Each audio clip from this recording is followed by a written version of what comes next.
Sekapur sirih seulas pinang, adat tradisi orang berbudi. Sepatah salam selamat datang di majlis bermakna moga diberkati. Assalamualaikum warahmatullahi taala wabarakatuh dan salam sejahtera yang berbahagia, ketua-ketua bahagian yang dihormati ahli-ahli panel dan moderator yang berusaha bahagian promosi dan pengiktirafan selaku urus setiap program, seterusnya hadirin dan hadirat sekalian. Pertamanya, majlis mengalu-alukan keadaan tuan-tuan dan puan-puan ke program Forum Canai Bahasa dan Sastra edisi November 2019.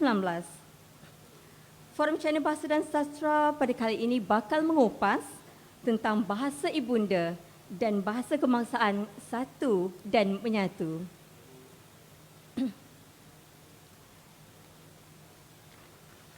Baiklah, untuk makluman hadirin dan hadirat sekalian, program ini merupakan anjuran Dewan Bahasa dan Pustaka dengan kerjasama Gabungan Persatuan Penulis Nasional iaitu GAPENA dan Universiti Kebangsaan Malaysia.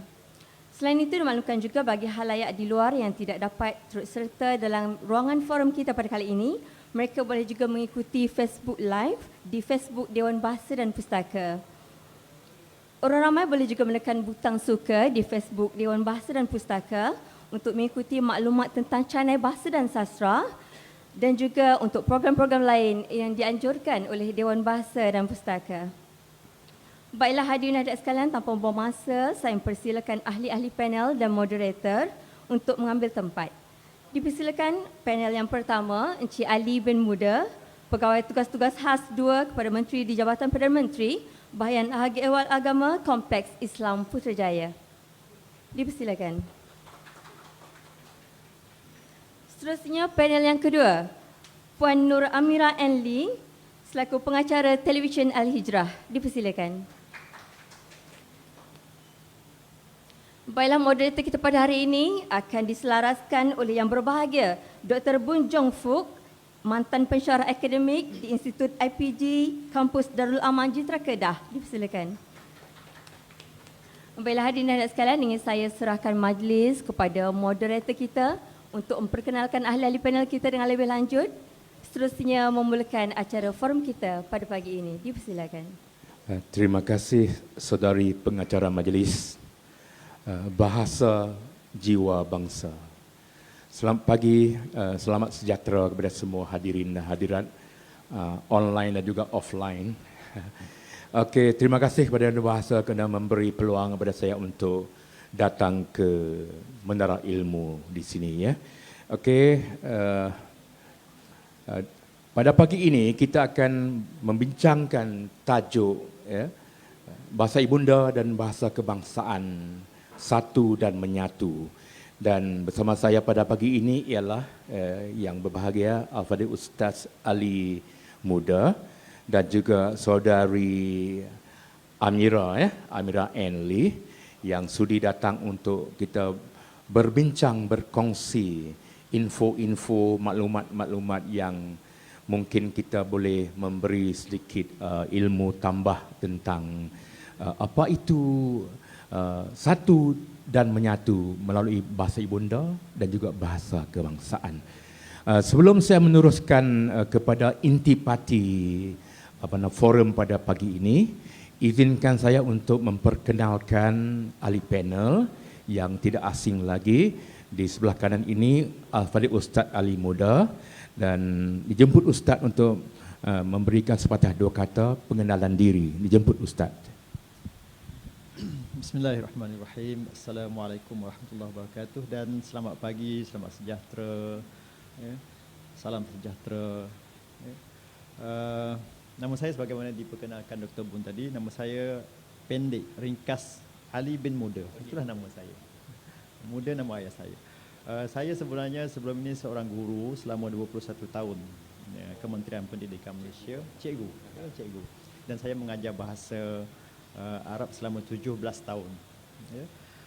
Saya dipinjamkan ke JPM, Jabatan Perdana Menteri, bahagian hal ehwal agama, membantu yang berhormat Datuk Seri Dr. Mujahid Yusof.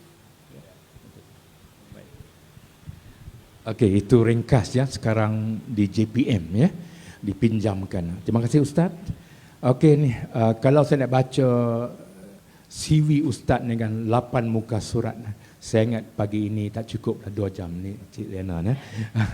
Okey, terima kasih Ustaz, orangnya hebat. Dan sebelah kiri saya ialah yang tidak asing lagi, Saudari Amira N. Lee. Dipersilakan untuk bersapa dengan penonton. Bismillahirrahmanirrahim. Assalamualaikum warahmatullahi wabarakatuh. Good morning. 早安，你好吗？ So nama yang saya pilih panjang lebar Ustaz, jauh beza dengan Ustaz. So nama asal Lee Eng Hui dan nama yang saya pilih sewaktu saya memula agama Islam, Nur Amira N. Lee binti Abdullah. So kerana apa? Kerana saya suka dengan nama itu. Ramai orang tanya kan, so saya jawab siap-siap dulu. Membesar di Negeri Sembilan tapi tak boleh nak cakap Nagori lah sebab pendidikan belajar di sekolah rendah Cina, sekolah menengah Cina dan sebagainya. Dan saya pernah berkhidmat sebagai seorang pramugari di MIS dan lepas itu sekarang pun saya bukan sahaja pengacara, main job saya adalah cikgu juga, mengajar bahasa Mandarin dan juga mengajar di sebuah college, salah satu subjek di College Aviation. Itu sahaja secara ringkasnya. Okey, ringkas ya. Selebriti program TV. Terima kasih Saudari Amira N. Lee. So, saya sendiri Bun Jong Fuk daripada Kedah, orang Al-Austar. Jadi dulu mengajar di IPG kampus Darul Aman, sekarang sudah pencen dan bergerak bebas sebagai penterjemah dan juga pelancongan. Ya. So program kita pada pagi ini, Canai Bahasa dan Sastra 2019, kita akan langsung secara santai untuk bertujuan memberi sedikit pengetahuan tentang tajuk ini dan kalau boleh menimbulkan sedikit kesedaran kepada tajuk yang telah ditetapkan. Baiklah, okey. So, mari kita mula sekarang. Jadi pendek kata yang kita bertiga di sini berbeza dari segi latar belakang. Fadil Ustaz orang Melayu Terengganu. Saya ni etniknya orang Siam. Muka macam Cina. Jiwa Melayu. Semangat Siam. Ya. Saudari Amira Lee ni dia orang Cina, etnik Cina. Jadi kita ada kepelbagaian di sini. Macam Urustia menyebut pada saya baru-baru ini kan, kita mau yang berbagai, yang berbeza-beza. So kita tampilkan pada hari ini ya. Baik, sidang hari ini yang dihormati sekalian, mari kita pergi kepada kunci kata dulu. Ya, kunci kata dulu. Apa itu bahasa kebangsaan? Ya. Kita sering mendengar sekolah kebangsaan, bahasa kebangsaan, lagu kebangsaan. Jadi apa itu bahasa kebangsaan? Saya jemput siapa boleh? Ustaz dulu kan ya? Ya. Silakan. Okey, mic. Okey. Bahasa kebangsaan ya. Baik. Bahasa kebangsaan ya, yang dinamakan bahasa kebangsaan adalah bahasa yang digunakan oleh rakyat sebuah negara. Ya, dan ia diterima sebagai bahasa rasmi di sebuah negara, ya, diterima oleh semua kaum sebagai bahasa pengantara untuk perhubungan sesama mereka. Ya. Dan ia berbeza dengan bahasa ibunda, bahasa etnik. Ya. Sebab bahasa etnik, bahasa ibunda, bahasa yang diwarisi turun-temurun, generasi ke generasi. Ya. Maka penting daripada definisi tadi, etnik yang pelbagai, bangsa yang pelbagai boleh berhubung dengan menggunakan bahasa kebangsaan. Ya, jelas ya? Ya. Okey. Bagaimana saudari Amira pula boleh merujuk tentang bahasa ibunda ya? Bahasa ibunda. Boleh tambah sikit? Sudah pastinya bahasa ibunda saya adalah bahasa Mandarin, bahasa Cina. Banyak dia punya definisi atau mungkin kalau etnik kita speak Hakka. Ya, Hakngin. Hakngin. Tak, Hakka ni dia macam kalau nak terjemah kepada bahasa Melayu tu macam terkejut kot. Saya terkejut. Taklah, saya gurau sahaja. Mungkin tak kelakar. Tak apa, tapi dia ada banyak jenis, ada Hokkien, ada Hakka, ada Cantonese dan sebagainya. So dalam rumah kita akan speak Hakka. Kita akan cakap Hakka. Oh, ya. Dan mungkin pergaulan antara kawan dengan saudara mara yang lain, kita akan cakap bahasa Mandarin. So itulah bahasa ibunda saya. Untuk saya apa perbezaan dia sebab saya dibesarkan mungkin hanya cakap bahasa kebanyakan cakap bahasa Mandarin, bahasa Cina, dan dulu saya rasa takutlah salah, malu nak cakap bahasa Melayu ni. Tapi bahasa jiwa bangsa, saya tetap berusahalah untuk belajar. Ya, terima kasih. Ya, sudah fasih ya. Pasti. Untuk makluman sidang hadirin, orang Cina di Malaysia ini terdiri dari banyak etnik, dialek, iaitu Hokkien, Hakka, Hailam, Cantonese, Teochew dan banyak lagi. Ya, itu untuk orang Cina saya.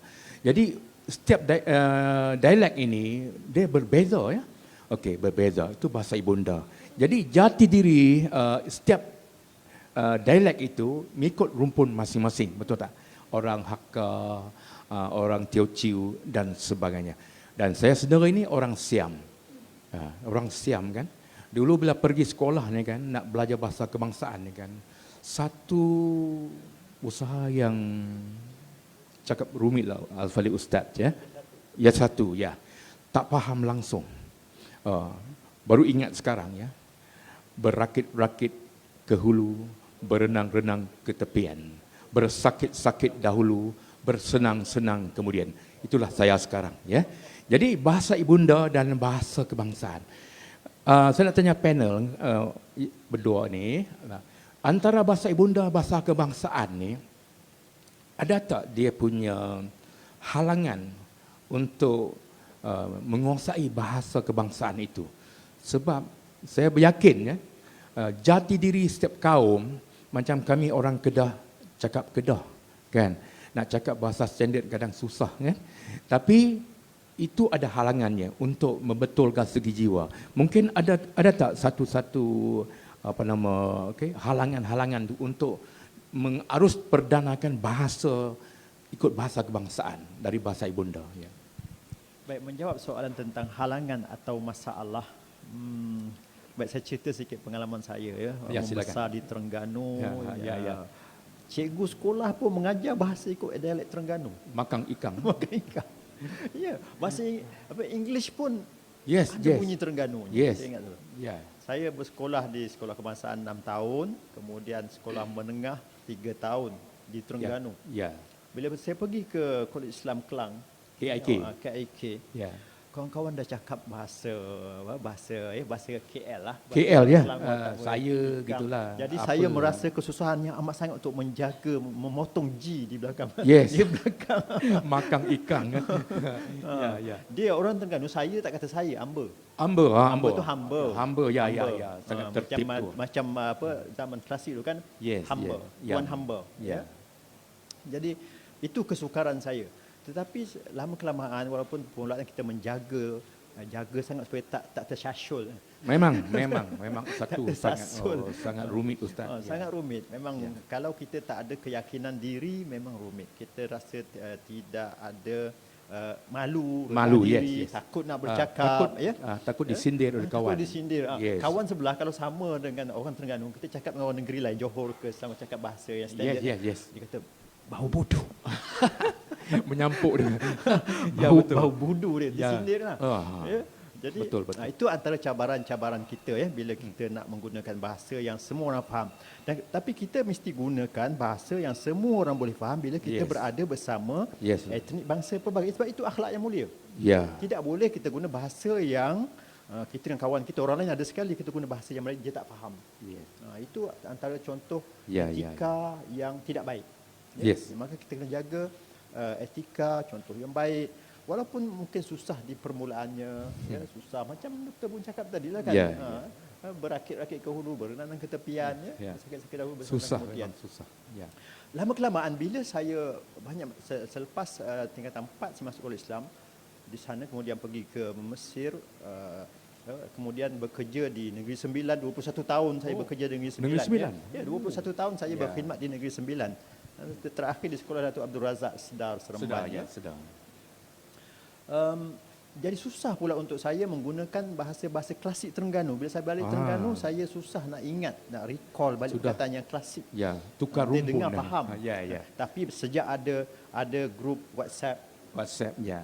kita buat grup balik kawan-kawan lama, dia guna bahasa klasik, kita ingat balik, seronok balik. Seronok Sekarang saya boleh tukar switch. Yes. Bila balik dengan jumpa Tu. dia, saya boleh tukar. Ya, terus. peranan Bila tu. jumpa orang Kedah, kita sembang Kedah. Kedah lah, cara Kedah. Tapi sayang, saya tak boleh bahasa Mandarin, bahasa Siam pun tak boleh. Saya pun sama.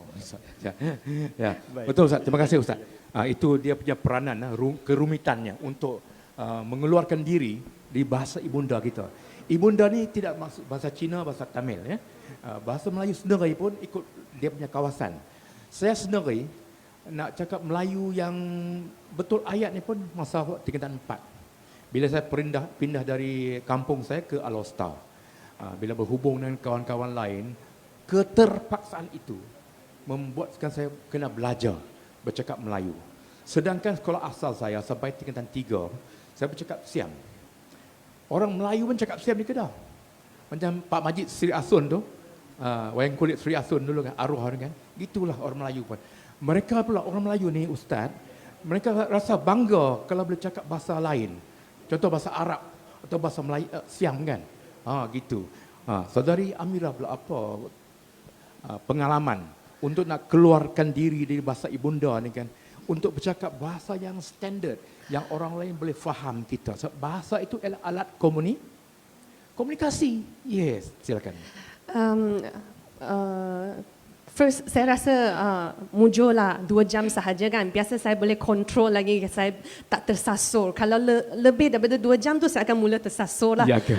Saya akan mula. So memang bijak 2 jam sahaja. So biasanya saya mula-mula tadi saya kata malu sebab nak cakap dengan siapa, nak cakap bahasa Melayu tak ada. So lepas dah habis sekolah, mula kerja, mungkin kita akan cakap sedikit. Tapi kadang-kadang kawan-kawan akan ejek juga. Dia cakap, ya dah makan mah, belum mah.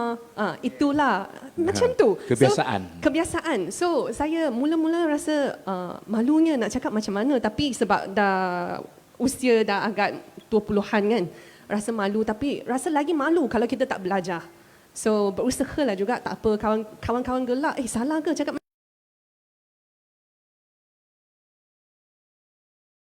So kalau orang Cina, dia construct sentence, dia buat ayat, bina ayat tu tak sama dari segi bina ayat bahasa Melayu. So kadang-kadang you akan cakap, kenapa orang Cina ni dia cakap ayat tu terbalik. So sebab kita translate kan dalam minda kita. Dalam minda kita ayat dalam bahasa Mandarin macam tu, kita translate sahaja. So saya rasa sekarang dah tak rasa malu kalau tak belajar. Tak apalah kawan-kawan, kalau nak gelak, lepas tu saya tanyalah macam mana baru cakap betul. So saya cubalah sampai bila-bila lah. Cuba sampai bila-bila insyaAllah. Ya, kalau tak mencuba, sampai bila-bila pun tak dapat. Itu dia punya keyword. Saya ingin berkongsi, Ustaz, dalam ilmu sosiologi, kita sebut etnocentric. Iaitu setiap orang bahasanya akan disayangi. Tak kira dialek ke, Kelantan ke, Terengganu atau orang Kedah ke, ataupun orang Sabah, Sarawak ke, ataupun etnik Cina. Dia ada satu elemen kesayangan dalam jiwa dia. Dia tak mahu melepaskan dia punya aset tu. Ya? Jadi sayang tu yang membuatkan dia susah untuk belajar bahasa yang lain. Lagipun bahasa kebangsaan yang ada rumus-rumus sampai terjerumus kadang-kadang. Ya, tapi kita kena belajar. Baik, pendek kata, bahasa itu ialah alat komunikasi. Itu kita faham, ya. Penting untuk kita berbahasa, dan bahasa jiwa bangsa, keyword kita untuk DBP kan. Baik, Al-Fadhil Ustaz, apakah peranan bahasa untuk masyarakat yang majmuk macam Malaysia ini? Okey, sebab mengambil kira realiti masyarakat Malaysia yang mozaik, ya, yang berbilang kaum. Jadi apakah peran bahasa kebangsaan penting untuk kita? Silakan Pak Fadhil Ustaz. Ya. Baik, kita menerima negara kita dengan sejarahnya, Yes, dengan latar belakangnya, dengan penghijrahan, kalau kita ingat balik sejarah dulu kan, penjajah. Mungkin sudah diatur, ditakdirkan Allah. Tuhan kan demikian kan. Kita tak perlu kesali sejarah itu tak boleh berubah. Ya. Ya. Maka hari ini kita lahir dalam keadaan kita melihat saya lahir walaupun asal saya tak nampak orang berbangsa lain, India, China, ya, bangsa Siam ke, tapi akhirnya saya berjumpa tengok rakyat Malaysia, Dr. Ya. Pun, ya, berbangsa Siam, fasih bahasa Melayu. Ustaz, kadang orang terkejut bila saya sebut cakap Siam, oh dari Thailand kayu? Sebenarnya di Malaysia juga ada orang Siam. Ya, sebab itulah kita punya kejumudan ilmu kan, sampai kita dalam apa ni Dewan Rakyat tu ada wakil Siam. yes. Dia bercakap Siam, senator. Ahnan etuk. Ya. Juga fasih bahasa Melayu dia, bahasa kebangsaan. Ya. Bila saya keluar daripada etnik ataupun bangsa saya, saya keluar daripada negeri saya nampak lebih luas dan lebih indah. Ya. Lebih berwarna-warni. Yes, hijrah tu Ya, bila berhijrah daripada kawasan kita, tidak terlampau kita duduk di tempat kita sahaja, tidak mau bergaul, ya, menyebabkan kita rasa kita sudah ada segala-galanya. Syok sendiri. Bila kita keluar, kita tengok bangsa lain, budaya lain, rupanya di sana lebih indah. Dan di situlah peranan bahasa kebangsaan. Ya. Yes. Bila pergi ke Kelang, saya belajar Kelang tu ada, kalau pekan Kelang Selatan tu Little Pekan Kelang. India dipanggil Little India. Orang India, ramai orang India di situ. Yes. Ya. Di Kelang Utara pula ramai orang Cina. Ya, di Pasar Jawa tu ramai orang Jawa. Jawa pula. Ya. Ya. Itu saya ingati balik zaman sekolah, bagaimana proses saya betul. menjadi seorang saya. Pengalaman peribadi. Pengalaman pribadi. Bahawa ia tidak, bukan, saya rasa satu yang bertuah, satu yang sangat saya syukuri ya. Sebab saya nampak saya boleh keindahan, kepelbagaian, dan ia pula sangat selari dengan apa yang bila saya belajar saya bidang agama ya. Degree saya bidang syariah. Kemudian master saya bidang bahasa. Bahasa Arab. Saya dapati bahawa kepelbagaian ini adalah memang Tuhan nak jadikan kita pelbagai. Yes. Kalau dia kalau ini kuliah agama, saya baca ayat Quran. Ya. Bukan kuliah agama kan? Ya, bukan kuliah agama. Ya. Banyak ayat dalam Quran yang saya baca, rupanya memang Tuhan nak jadikan kita pelbagai. Kalau dia hendak, dia boleh jadikan kita satu bangsa. Satu kaum, satu bahasa, satu agama. Tapi bayangkan kalau kita hidup hari ini hanya aja satu bangsa, satu bahasa, satu budaya. Bosan tak? Yes. Bosan kan? Sekarang ni kita boleh tengok wajah yang pelbagai, warna kulit yang pelbagai, bahasa panganan. Kalau kat Malaysia ni saya suka tosai, saya suka capati. Kalau makanan orang India, capati saya suka. Dengan kari kambing. Dan juga nasi ayam kan orang Cina. Hailam. Jadi di situlah peranan bahasa kebangsaan yang menyatukan, yang satu dan menyatukan kita semua. Kita tidak perlu melihat kepada perbezaan sebagai satu masalah, tetapi satu peluang. Satu peluang. Orang Melayu mesti gunakan bahasa yang boleh difahami oleh bangsa lain. Kalau orang Kedah, tapi Kedah tak masalah sebab dia dia memang ikut dia punya standard yang baku. Orang Terengganu, Kelantan, kalau ada orang bahasa lain yang tak faham, dia kena gunalah bahasa kebangsaan. Begitu juga orang India, bila ada yang bukan India, antara orang Cina dengan orang India mesti guna bahasa Melayu kan? Betul. Bahasa kebangsaan Betul lah. tak? Bahasa kebangsaan. Betul kan? Sama ada bahasa Melayu atau bahasa Malaysia dipanggil, terpulang lah. Itu bahasa kebangsaan itu. Itulah alat perhubungan. Begitu juga di Sabah dan Sarawak. Jangan lupa kita sebenarnya bukan 3 atau 4 etnik sahaja. Bukan. Kadazan, Dusun, Iban, ratusan etnik di Borneo, masing-masing. Bahkan di Semenanjung ni saja orang asli, ada orang berkata orang asal. Dalam undang-undang guna term orang asli kan. Pun bahasanya pelbagai, tapi mereka berhubung dalam bahasa kebangsaan. Sama ada Melayu, Melayu pula asli dia banyak macam etnik juga orang asli di Semenanjung ni pun, di Semenanjung sendiri pun guna bahasa kebangsaan untuk berhubung, untuk berkomunikasi, jadi itulah peranan bahasa kebangsaan itu yang sangat penting sebenarnya, yang harus kita sama-sama pelajari, kerana di situ tempat pertemuan. Pertemuan. Kalau tiada bahasa yang menyatukan kita, mungkin akan menyukarkan kita untuk berhubung dan mungkin akan berlaku banyak masalah. Yes. Sebab kita tidak faham memahami. Tidak faham. Bagaimana kita nak faham memahami, mesti kita faham bahasa yang digunakan. Yes. Ya? Barulah kita tidak terasa hati kan. Ya, terasa hati. Jadi Tersinggung. peranan Ya. tersinggung. Ya. Ya, peranan bahasa itu sangat besar, tak kiralah apa asal usul kita. Ya. Yes. Di Malaysia yang menyatukan kita ialah bahasa Malaysia. Sebagaimana di Indonesia yang menyatukan etnik mereka lagi banyak. Lagi banyak. Lagi Ya, ada orang Batak, orang apa-apa lagi lah. Sangat banyak, lebih banyak daripada kita. Ya, bahasa ni bahasa Indonesia. Ya. Ya, Ya, baik. Ustaz. Terima kasih, Ustaz. Ya. Itu dia punya realiti masyarakat Malaysia. Bagaimana saudari Amira pula melihatnya peran bahasa kebangsaan ini dan usaha untuk memartabatkan atau mempelajari bahasa kebangsaan tentu melalui ranjau-ranjau yang sangat tajam, ya, ranjau tajam. Mungkin kadang ada orang sudah beralah dan tidak mau belajar, hanya menggunakan bahasa pasar, tak mau guna bahasa yang standard. Silakan. Ya. Pengalaman pribadi. Okey, tak nak mula tersasul. Pengalaman pada saya diri sendiri, saya rasa bagaimana kita nak berusaha dan sebagainya. Saya melihat ibu saya sendiri dah usia 68 tahun kerana cucu dia hanya fasih.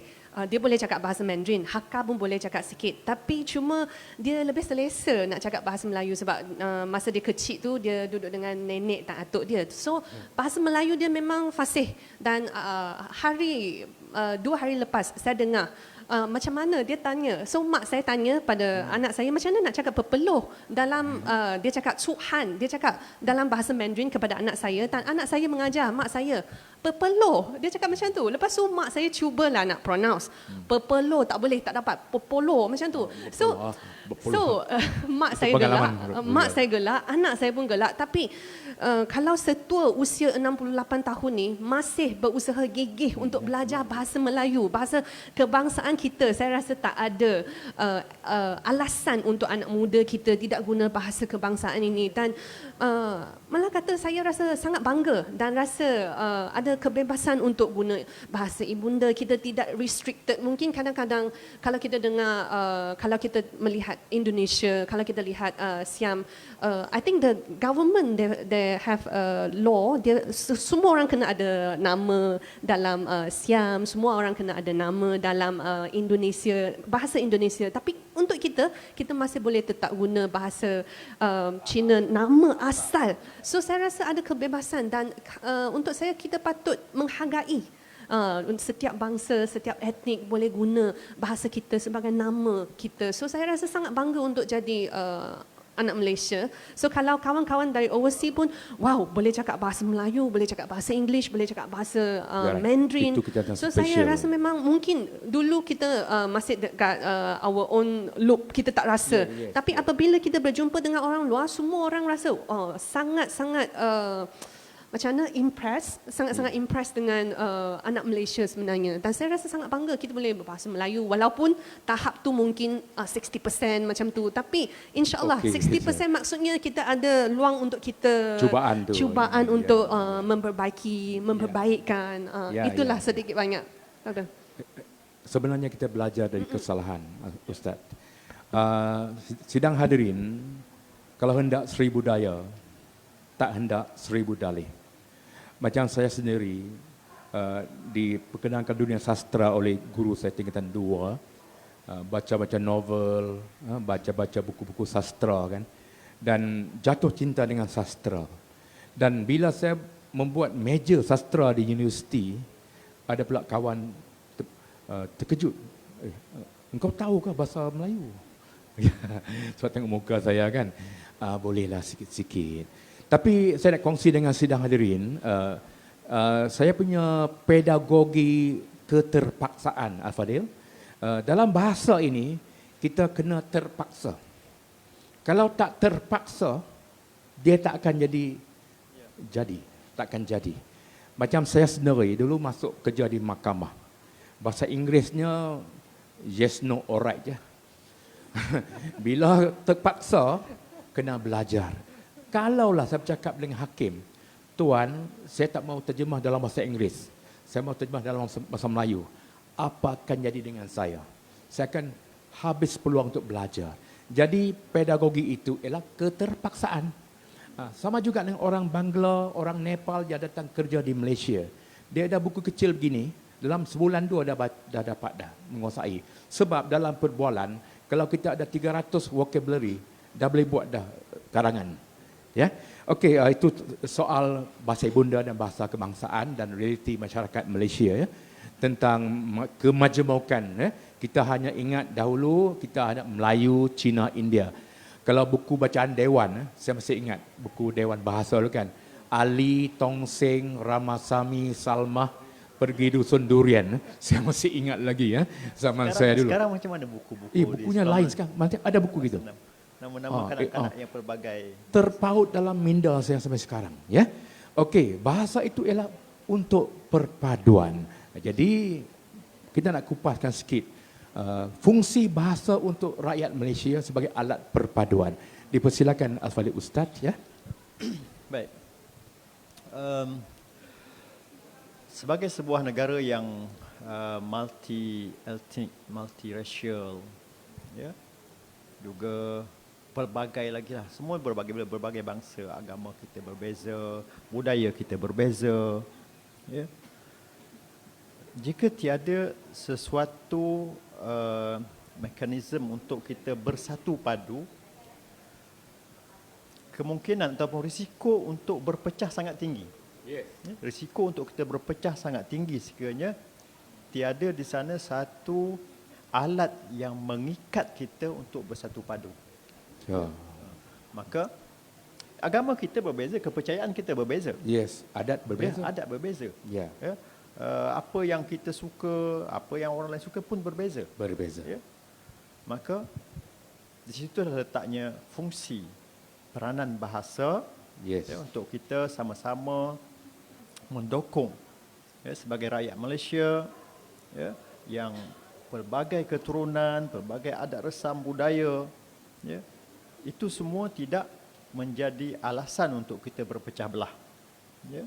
Ya, Sebab Ustaz. walau di mana kita berada, sebenarnya kita sentiasa berbeza dengan orang lain. Yes. Hatta dalam keluarga kita pun, Yes. keluarga kita sama kah? Walaupun kita adik-beradik, walaupun bahasa sama, ayah ibu yang sama, Intra-etnik pun minat beza. tak sama. Mah. Ya, ya. Inter lagi beza kan? Intra lagi berbeza kan? Dalaman kelompok Sebab itu kalau kita ingin fokus pada masalah perbezaan, ya. maka kita akan berpecah. Maka Yes. kita ambil persamaan dan penghubungnya Ya, ya. Ada bahasa. formulanya. Ya, bahasa kebangsaan itu sebagai penghubungnya. Yes, Ya, bahasa. bagaimana kita nak nyatakan ya, perasaan kita, sayang kita pada negara. Saya sangat hormat, sangat tabik kepada contoh seorang pembaca berita veteran Harjit Singh Helen dari Perlis. Oh, Perlisnya. Ya, orang Perlis. Ya. Sangat.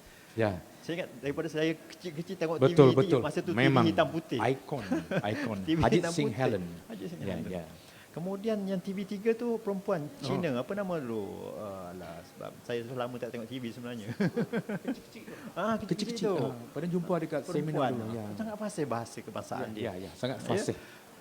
Jadi maksudnya latar belakang kaum itu tidak menjadi masalah penghalang untuk seseorang Yes. itu Ya.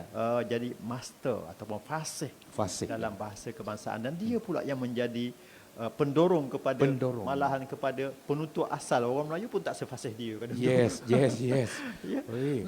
Ya. Dan kalau lihat dari segi aspek lain pula, fungsi bahasa ni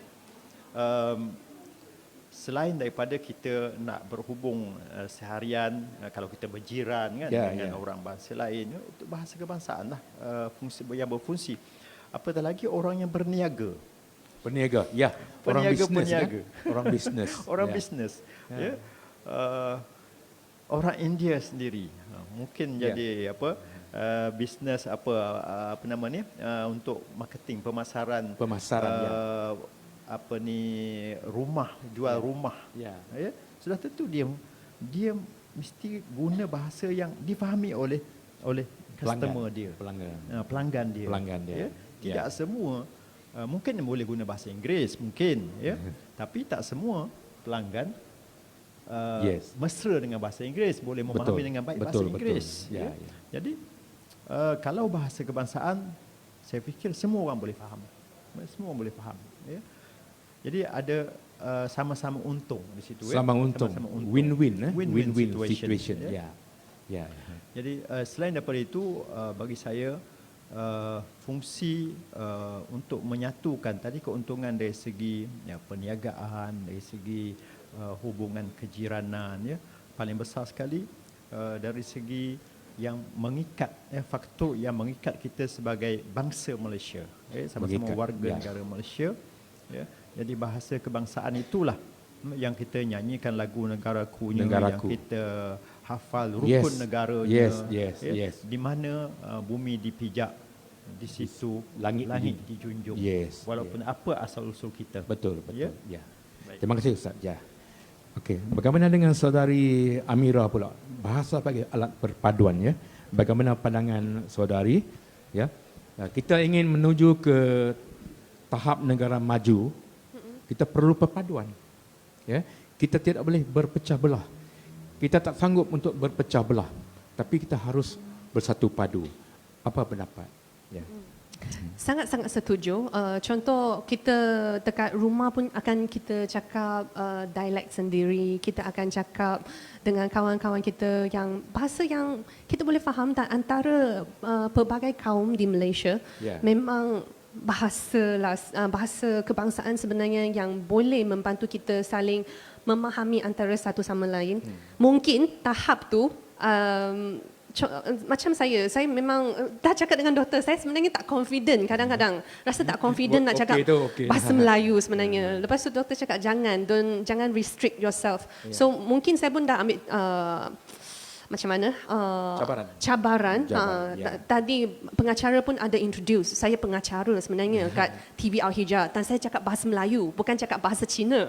So itu adalah satu cabaran dan saya sangat bersyukur ada peluang tersebut, dan saya rasa memang improve banyak dari segi sana, boleh improve banyak, dan saya sentiasa nak improve lagi kerana saya pun rasa malu kadang-kadang apabila saya pronounce salah.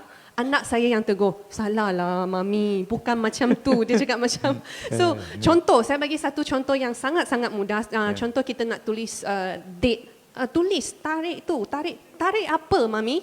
Dia cakap, ni saya tunjuk, kena tulis hari ni, berapa hari bulan. Dia cakap, tarikh mami, salah. Dia cakap macam tu. So anak yang tegur kita, tapi saya sedia menerima teguran tersebut. Saya cakap, oh salah, tak apa, nanti mami betulkan. So itulah cabaran.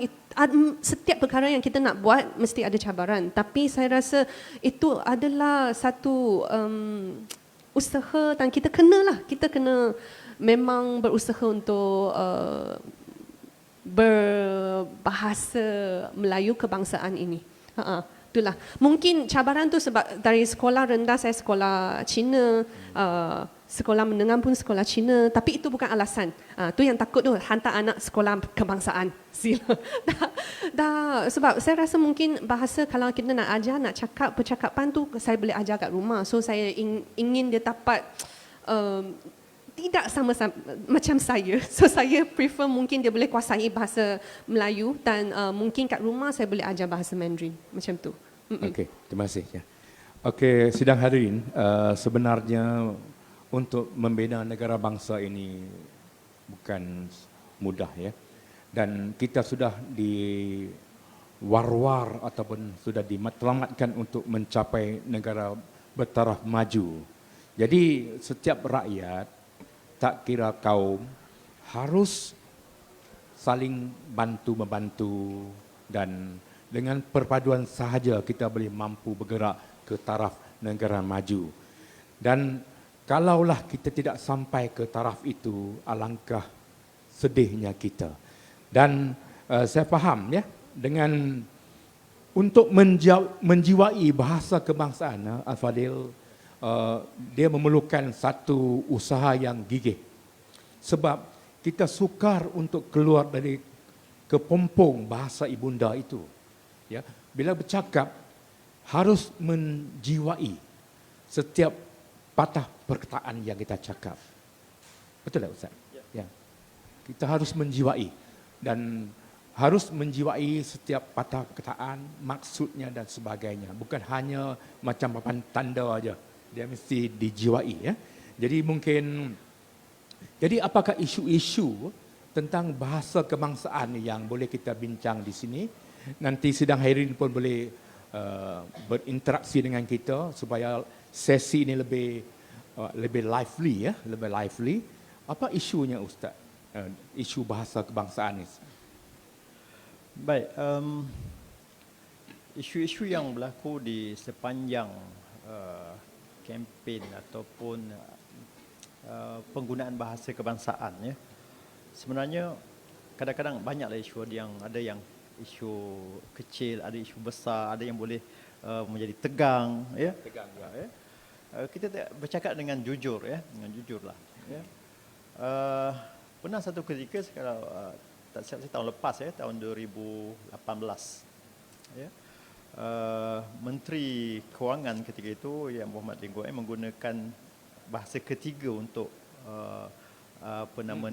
untuk pengumuman tentang sidang media ya.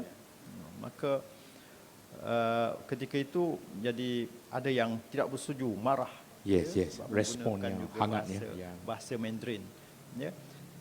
Beliau menjawab dalam masa sama beliau menggunakan juga bahasa kebangsaan dan bahasa Inggeris ya. Jadi negara kita nampaknya masih belum bersedia ya, untuk menerima kepelbagaian yang begitu. Ya, setiap kaum sebenarnya suka bahasanya sendiri. Suka bahasa sendiri. Ya. Tetapi setiap kaum mesti menggunakan bahasa yang difahami oleh semua bangsa, semua etnik. Ya. Dan dia jadi sensitif. Bagi saya tidak sensitif sebab ada bahasa kebangsaan tu ada. Yes, sudah ada kan. Tapi mungkin bagi setengah orang dia jadi sensitif. Dia kata tidak mendaulatkan bahasa kebangsaan ya. Jadi untuk mengelakkan timbul isu-isu yang sensitif ini yang menyebabkan perbalahan ya, maka dahulukanlah bahasa kebangsaan ya. Lepas itu kalau nak terjemahkan ke bahasa yang sebab ada perkara-perkara yang sangat penting yang perlu difahami oleh sesuatu etnik itu, kalau guna bahasa dia boleh tapi tak fasih sangat. Diterjemahkan tu boleh. Terjemahan tidak menjadi kesalahan ya. Sama juga sebenarnya kalau orang Melayu sendiri pun yang tidak biasa dengan bahasa kebangsaannya standard pun dia tak berapa faham secara mendalam sebenarnya. Kalau dia terjemahkan dengan bahasa tempatan ya, dia orang kampung yang tak pernah bercampur dengan orang lain ya. Jadi bagi saya ya, untuk menyelesaikan perkara-perkara yang sensitif sebegini, dahulukanlah bahasa kebangsaan. Kemudian kalau nak terjemahkan ke bahasa etnik masing-masing itu pun boleh, ke bahasa Tamil, bahasa ya, supaya apa-apa perkara yang penting, yang sangat penting yang tidak dia mungkin menyebabkan mereka tak faham sebenarnya, boleh diterjemahkan. Ya. Cuma dalam kenyataan rasmi itu dahulukanlah bahasa kebangsaan. Ya. Isu yang pertama itu yang pertama. Yang kedua, isu yang agak panas ya. Isu sekolah vernacular.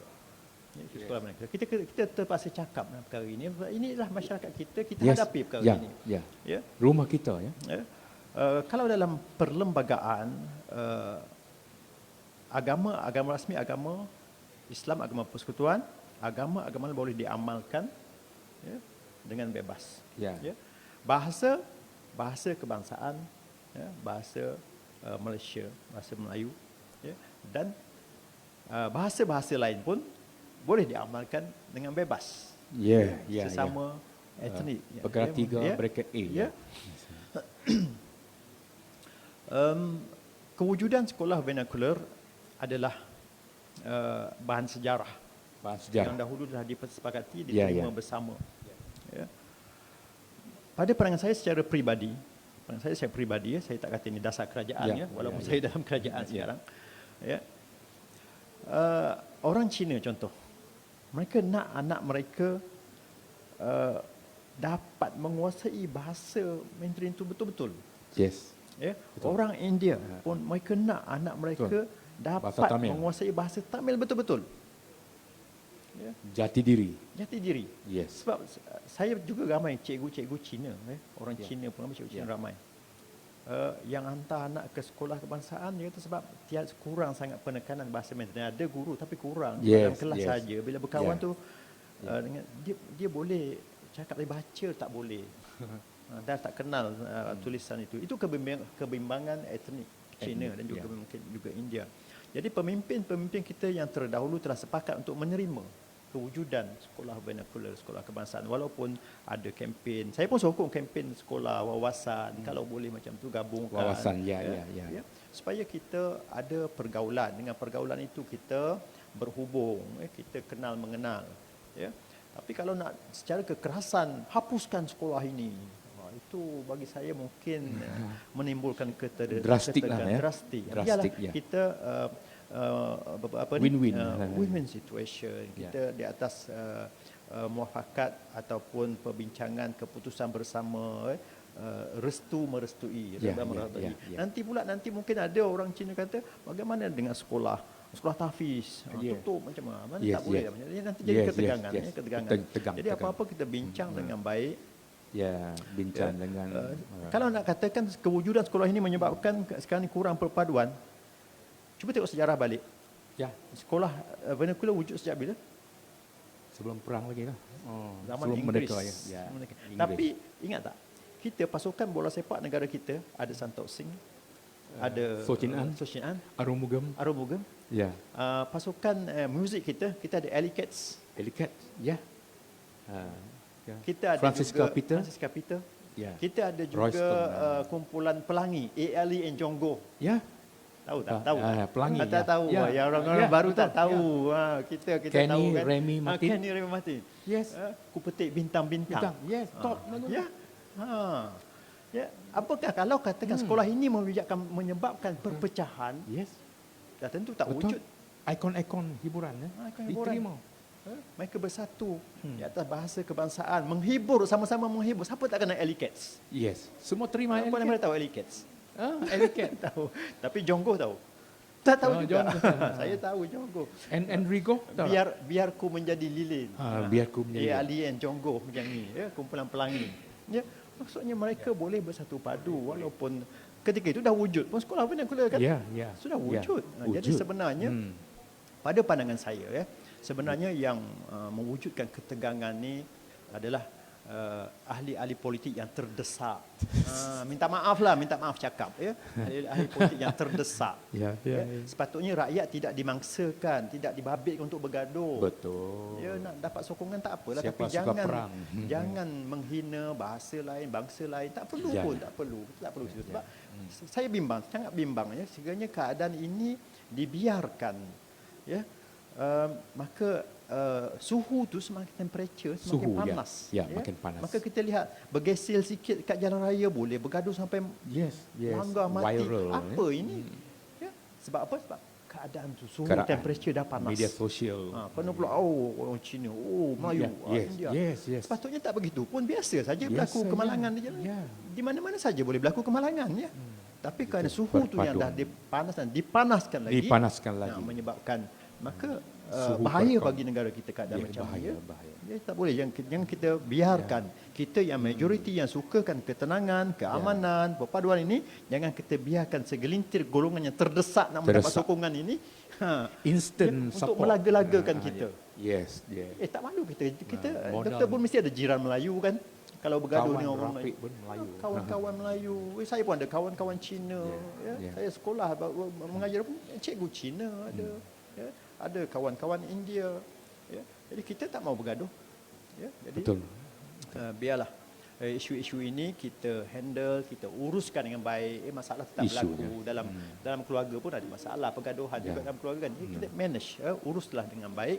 Jangan kita hangatkan lagi, panaskan lagi, bakar lagi supaya terus pecah keluarga itu. Kita sebagai satu keluarga bangsa Malaysia, ya, uruslah dengan baik sedikit-sedikit isu ini.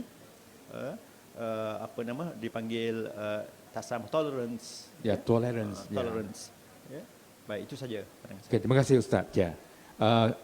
Terima kasih di atas gagasan itu tadi. Isu-isu yang sangat hangat ya sedang hadirin. Sebab sekarang dunia media sosial. Jadi sebarang isu akan sampai kepada pembaca sekelip mata ya. Jadi itu menghangatkan keadaan. Jadi saya teringat dengan pendapat Ustaz tadi tentang apa jua isu yang harus ditangani dengan secara istiqamah. Bermaksudnya kita melihat isu itu dengan sewaras yang mungkin. Jangan kita melulu untuk memberi hukuman secara yang tidak waras.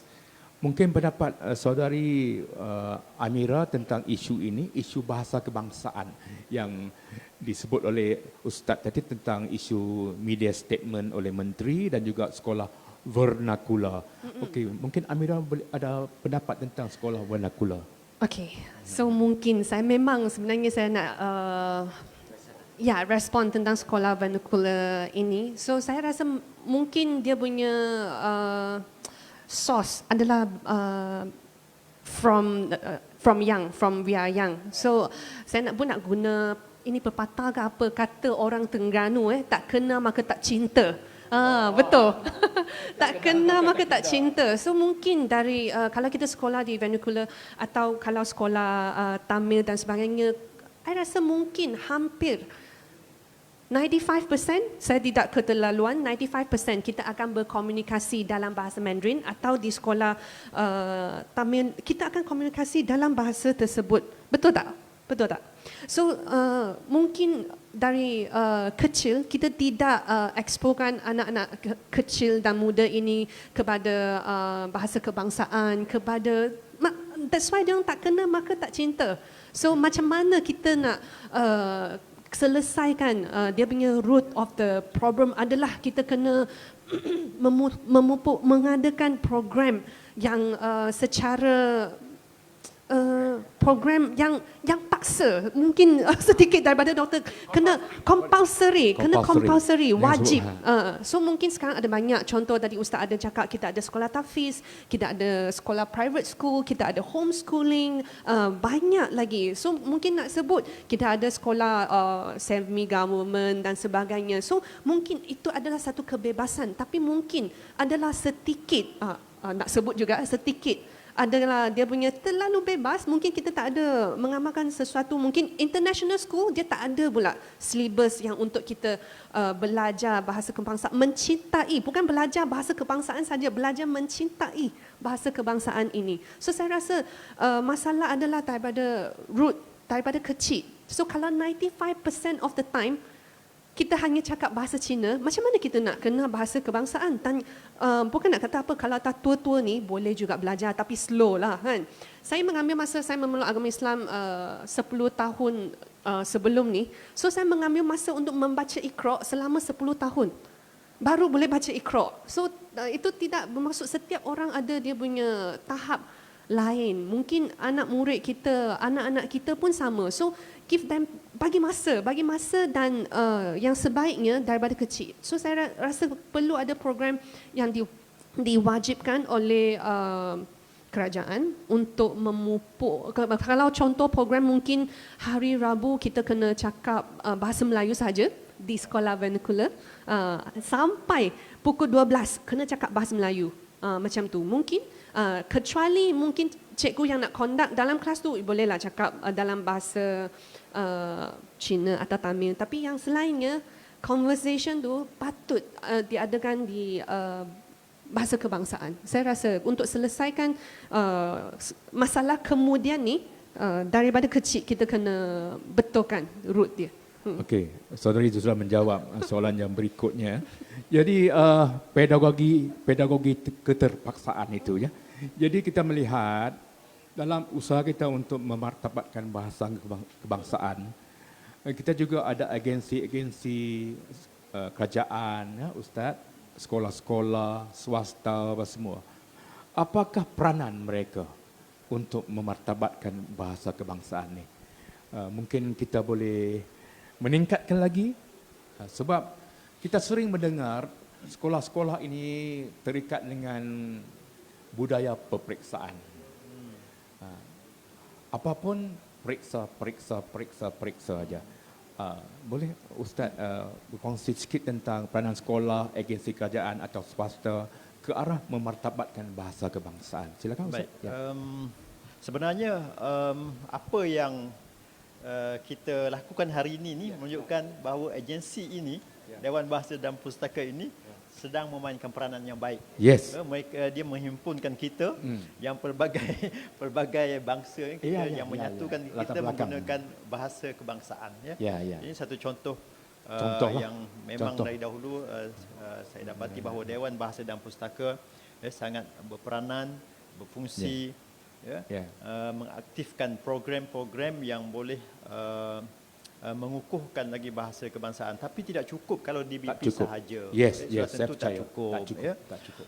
Memang. Maka sekolah-sekolah, tak kiralah sekolah kebangsaan ke sekolah vernakular, sekolah SJKC, SJKT, mesti juga berperanan sebagaimana yang Puan Amira sebutkan tadi, wajibkan ada program. Ada program yang boleh mungkin program pertukaran pelajar antara SJKC, SJKT dengan SK. Kalau yang ada berdekatan tu lagi mudah sebenarnya. Remove sudah ada tapi tak berkesan. Rancangan integrasi murid untuk perpaduan. Remove. Itulah. Itu program tu ada tapi dari segi kesungguhan istiqamah yang penting sebenarnya. Kesannya tidak sampai. Jadi program tu perlu diberikan permajaan semula, sama ada dengan nama yang sama atau nama yang lain, sebab negara kita memerlukan alat perpaduan ini yang sangat-sangat kritikal.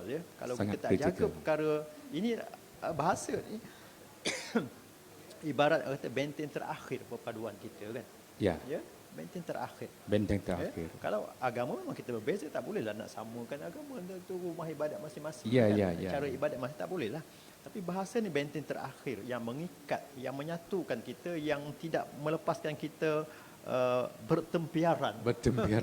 Kalau benteng tu dia sekat ada satu, kita bersama, duduk bersama kan. Jadi agensi-agensi Dewan Bahasa dan Pustaka, sekolah tu yang dari kecil tadi yang Puan Amira sebut, sangat berperanan sebenarnya. Fikirkanlah program-program yang boleh mengukuhkan bahasa kebangsaan, yang boleh tidak menghilang jati diri pun. Kalau kita bergaul banyak dengan bangsa lain pun, kita tak akan bertukar jadi bangsa lain. Tidak sama sekali. Saya satu lagi itu hari saya berbual dengan seorang sahabat saya yang belajar di UMFC Malaya dulu. Dia kata dia tinggal satu bilik bersama, ada orang Cina, ada pelajar Cina, ada pelajar India. Dia kata aku tak jadi Cina pun, aku tak murtad pun, dia kata. Saya juga. Dan kawan Cina aku pun dia tetap Cina juga. Tapi kami faham memahami. Sekarang ni seolah-olah semua sensitif. Sampai tak duduk, kalau di universiti nak duduk sebilik pun tak boleh. Sama lelaki kan pun masalahnya. Bagi saya sokong. Betul. Kadang-kadang yelah, saya pun perlu menegur jugalah sebahagian daripada ustaz kawan saya lah, yang agak minta maaf agak rigid dalam memberitahu hukum. Kita tak boleh hidup bersama ni dengan orang kafir ke orang bukan Muslim. Itu sebenarnya tidak ada hujah yang kuat untuk mengharamkan duduk bersama, hidup. Sebab sama lelaki, yang yang sama perempuan pun pula ada juga fatwa katakan tak boleh buka dedah aurat walaupun sama perempuan. Bagi saya ada pandangan, saya membaca pandangan contohnya kalau doktor pernah dengar seorang sarjana Islam yang ulung sekarang ni, Dr. Yusuf Al-Qaradawi. Bagi beliau larangan itu apabila seorang rakan perempuan tu dia tak jujur, tak kira lah walaupun dia muslimah, mungkin diceritakan kan, orang perempuan dia ada rahsia-rahsia dia kan. Kalau dia tidak jaga kerahsiaan itu, dia akan ceritakan kepada kawan lelaki dia ke kawan aku macam ni. Maksudnya di situ dia kata bukan saja bukan Muslim, orang Islam sendiri pun ada kalau macam tu. Jadi kalau yang kawan yang macam tu memang tak sesuai untuk kita tinggal bersama. Tapi kalau yang bagus, baik, akhlaknya, boleh, tidak menjadi masalah. Ya. Jadi dalam konteks Malaysia pada pandangan saya di universiti untuk mengukuhkan perpaduan ya, di institut pendidikan guru ke Ya, ya. tidak perlulah diasing-asingkan. Ini dom untuk satu bangsa ini satu Yes. dom untuk bangsa Yes, ini. yes, Ini yes. bagaimana kita nak bersatu padu kalau kita Integrasinya, wujudkan gap yang macam Gap, tu. ya. Sedangkan kita belajar bersama tapi Yes, yes. tak boleh nak hidup bersama. Betul, Ya. betul. Jadi bagi saya kembalikan semula, saya akan sokong kalau di IPT kembalikan semula ya pergaulan yang diprogramkan begini. Ya, ya, ya. Pergaulan yang diprogram. Mula-mula tu memang kekok kan. Katakan Melayu dari Terengganu, kampung sana tak pernah tengok, jumpa, tak pernah berkawan dengan Cina, jadi berduduk satu. Memang mula kekok. Tapi kalau dah kita dipaksakan tadi, ya, akhirnya boleh pun. Ya. Saya sangat menyokong sekiranya keadaan itu dikembalikan semula demi untuk menghilangkan rasa rasa sangsi nak bergaul. Ya. Itu kepercayaan pegangan tu masing-masing ada, ya. Masing-masing Betul, ada betul, masing-masing. Tapi kita boleh bergaul dengan baik, boleh bertukar-tukar pandangan, percaya mempercayai, ya. Itu lebih baik. Sebab saya pun dengan pandangan daripada kawan-kawan saya yang Melayu yang dulu memang di universiti begitu. Begitu juga di sekolah-sekolah, di sekolah-sekolah berasrama. Ya, ya. Ya, ada bangsa lain dulu lebih ramai, tapi sekarang ni kurang. Kurang. Bagi Betul, saya sangat betul. sokong Ya. sekiranya dikembalikan semula keadaan ini supaya wujud nampak bangsa Malaysia Ya, yang integrasi itu Integrasi. di peringkat sekolah ya. Ya, terima kasih Ustaz kepada pendapat tentang peranan sekolah dan agensi ya. Saya masih teringat zaman saya mengajar subjek hubungan etnik kepada pelajar saya. Saya sering bercakap tentang formula 3M untuk hubungan etnik. 3M ni bermaksud mulanya menghormati, keduanya memahami, dan ketiga menerima seadanya. 3M ni menghormati, memahami dan menerima. 3M. Sebab jurang antara etnik ini dikuatkan oleh prasangka. Prasangka ini takut aku hilang identiti, takut hilang jati diri dan sebagainya, dan akan meluaskan lagi dia punya jurang kaum. Dan kalau program integrasi tak dibuat, dia tidak akan mencapai. Sebab melalui integrasi itulah kita menggunakan bahasa kebangsaan. Remove dibuat di sekolah, tapi saya tak pasti sejauh mana dia punya keberjayaannya. Apa pendapat saudari Amira tentang peranan sekolah, agensi dan swasta untuk bahasa kebangsaan? Mungkinkah bahasa kebangsaan ini tidak ekonomikal, segi ekonomi kan? Barangkali mungkin Amira boleh respon ya. Mungkin dulu saya tidak rasa ada satu keperluan atau sebab tidak we did not explore ourselves at that time. We did not explore ourselves. Kita tidak meneroka dulu. Kita tidak meneroka Duduk dalam pada box. masa tu. So kita dalam box. So apabila dah dewasa, dah tua ni, so saya rasa memang sebenarnya memang ada satu keperluan untuk kalau dari dulu kerajaan dah mengizinkan ada sekolah vernacular dan boleh pula ada sekolah private, international dan sebagainya. So saya rasa memang kena brainstorming untuk ada program yang wajib yang dilaksanakan oleh kerajaan yang efektif lah. Mungkin kita tak tahu apa yang efektif sebenarnya. Yang berkesan, Kita perlu try and error baru kita boleh dapat dan kita boleh jalani kajian dan sebagainya. Sebab kita dah ada kebebasan untuk hantar anak pergi sekolah Cina, hantar anak pergi sekolah Tamil, dan secara jujurnya memang kita tidak rasa pada dulu kita ada begitu banyak ini tak boleh, itu tak boleh, ini sensitif, itu sensitif. Tidak ada sebenarnya. Sampai sekarang saya masih ingat lagi kawan dari sekolah rendah saya, Aisyah, Suhaimi dan sebagainya. Kita jumpa pun kita akan berkomunikasi dalam bahasa Mandarin lah. Dan sekolah menengah pula ada juga kawan yang berbangsa India. Ingat lagi Mridula nama dia. So banyak pula kita boleh, banyak memory sebenarnya yang indah indah belaka sebenarnya. Kalau kita ingat balik, tak ada pun satu yang kita sensitif. Ini tak boleh, itu tak boleh. Kenapa ni? Kenapa tu? Tak ada. Kesatuan dalam Ya. kepelbagaian. Betul. Cuma saya rasa memang kalau saya sekolah di Benokular memang ada kekurangan sebab kita tak begitu kenal dengan bahasa kebangsaan. Dan saya rasa memang perlu, dan untuk dulu pun mungkin saya cakap je asal daripada, dulu cakap macam ni, asal daripada Negeri Sembilan. Sebab mungkin kita tak kenal pun negeri kita, kita tak sayang. Dan baru-baru ni dah 1-2 tahun ni dengar pula radio Negeri FM tiap-tiap hari pagi kita dengar, dan kita akan mula timbul rasa cinta, sayang sebab kita kenal negeri kita ada apa, Yes. tak ada apa. Yes. Barulah kita akan sayang. Kalau kita tak kenal bahasa kebangsaan ni, kita tak akan sayang, kita tak akan menghargai sebenarnya. Yes. So, saya rasa kalau kebebasan tu dah terletak mungkin di kalangan penonton kita pun ibu bapa. So, kalau boleh hantar anak dah pergi sekolah Cina, sekolah Tamil, kita patutlah berusaha untuk mereka mungkin participate dalam kempen. Contoh tadi doktor pun pernah sebut, kita kena ada Kempen. program untuk kalau biasanya dia ada storytelling in bahasa Mandarin, tapi dia kena wajibkan Yes. untuk sekolah vernacular ni ada untuk Yes. bercerita, Jangan membaca. debat, Yeah. dan jangan di dalam golongan Yes. hanya di antara sekolah Cina, sekolah Tamil, jangan terhad macam tu. Yes. Dia perlu ada sebenarnya kerjasama. Kerjasama, ya. Dia kena Di perlu antara. ada, kalau lepas kerjasama tu kita perlu ada pertandingan, dan kita tak tahu, mungkin they can do better or what. Dan mungkin satu isu lagi, Ustaz, tadi saya pun teringat, kalau cakap macam tu hanya satu bangsa boleh duduk satu dom, kalau dah beragama Islam tak boleh duduk dom sama. Saya pun macam terkejut juga sebab saya duduk dengan ibu saya selepas saya memeluk agama Islam selama 10 tahun.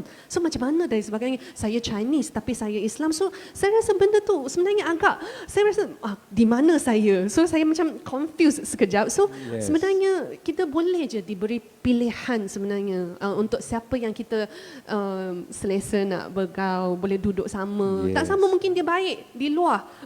So mungkin duduk satu rumah, tak boleh lah duduk dengan dia. Kita tak tahu. It's not about bangsa, it's not about, it's about the personality. Setiap orang tu lain. Dan macam mana kita nak karakter, betul. Sikap dia. Ya. Sikap dia, dan macam mana kita nak membesar dengan mereka penuh dengan mencintai negara, bahasa kebangsaan. So memanglah sama juga, kita kena buat daripada bawah, buat daripada mereka masih kecil. Itu sahaja, doktor. Terima kasih. Ya, betul ya. Untuk menjadi warga negara Malaysia, kita bukan setakat ada kad pengenalan biru. Okey, saya sering nak imbas balik Ustaz masa saya mengajar di IPG.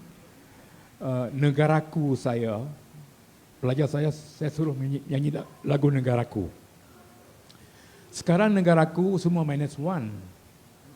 Orang tidak menjiwai. Tak menyanyi pun. Keset kita pasang bunyi kuat dia. Gegak gempita. Tapi orangnya di mana? Negaraku. Ya, contohnya. Tanah tumpahnya darahku. Dengan penuh penjiwaan. Itu betul. Ada orang, kalau orang KL, nyadaraku, dan lain juga dia punya maksudnya.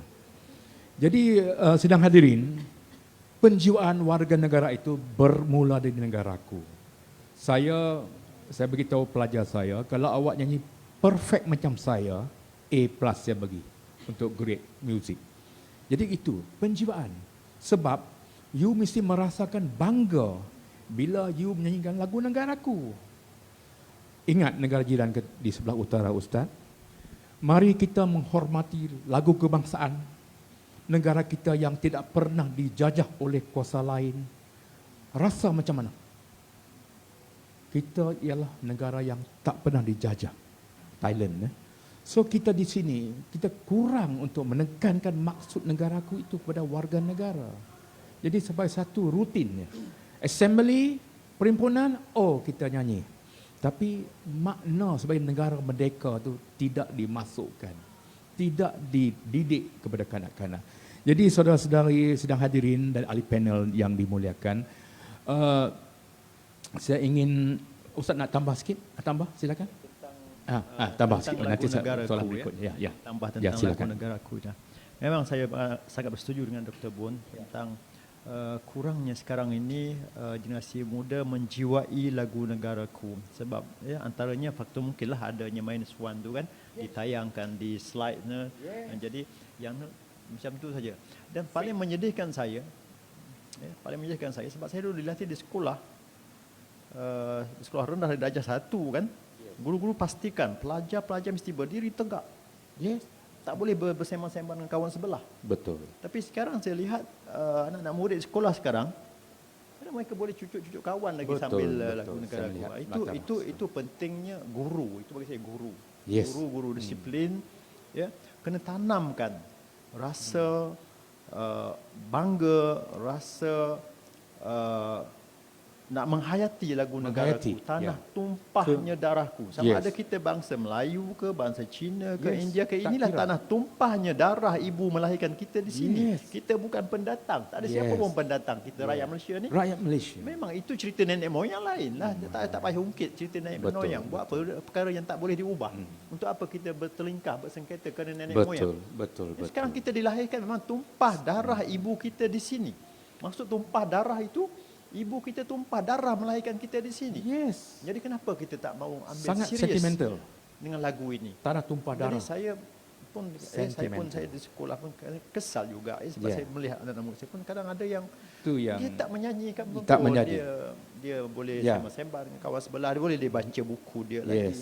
Ini perkara yang perlu dibetulkan perlu dibetulkan.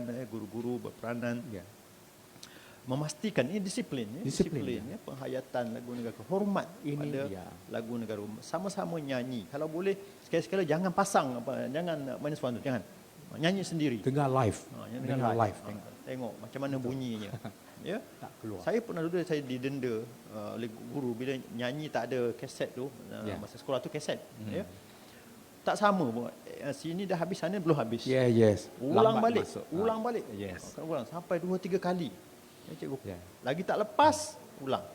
Betul. Masa saya ketika itu pelajar, masuk guru sangat mengambil berat tentang kemenjadian lagu negaraku itu. Nyanyi dengan serius, jangan main-main. Lagi tak dapat yang dikehendaki, tahap yang dikehendaki, ulang balik pada awal. Mula kena ulang.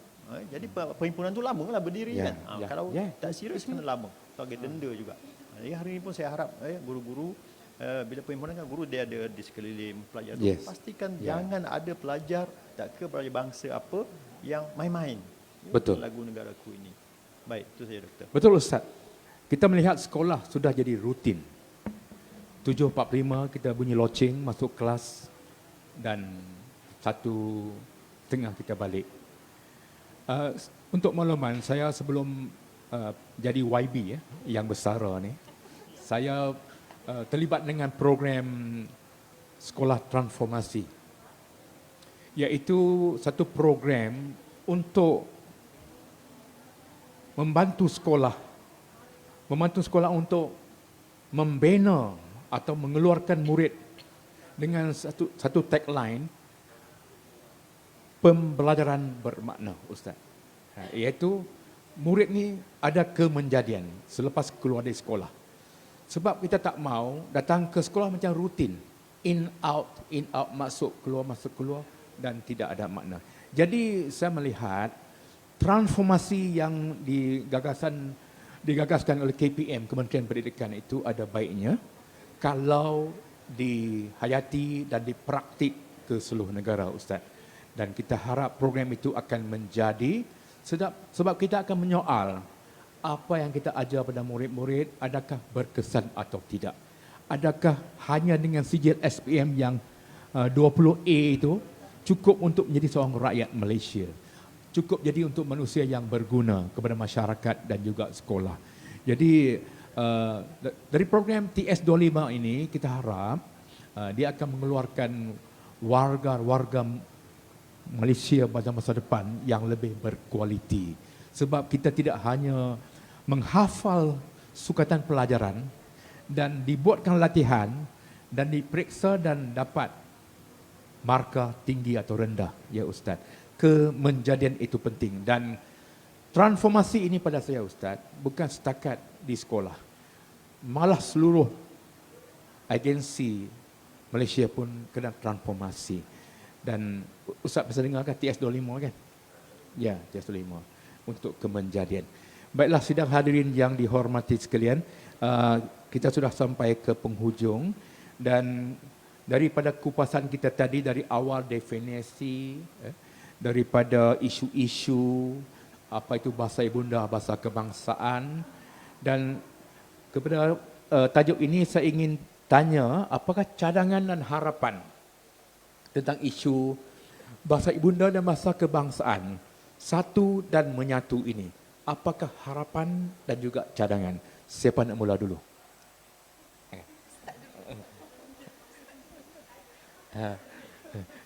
Agak Ustaz dulu, silakan.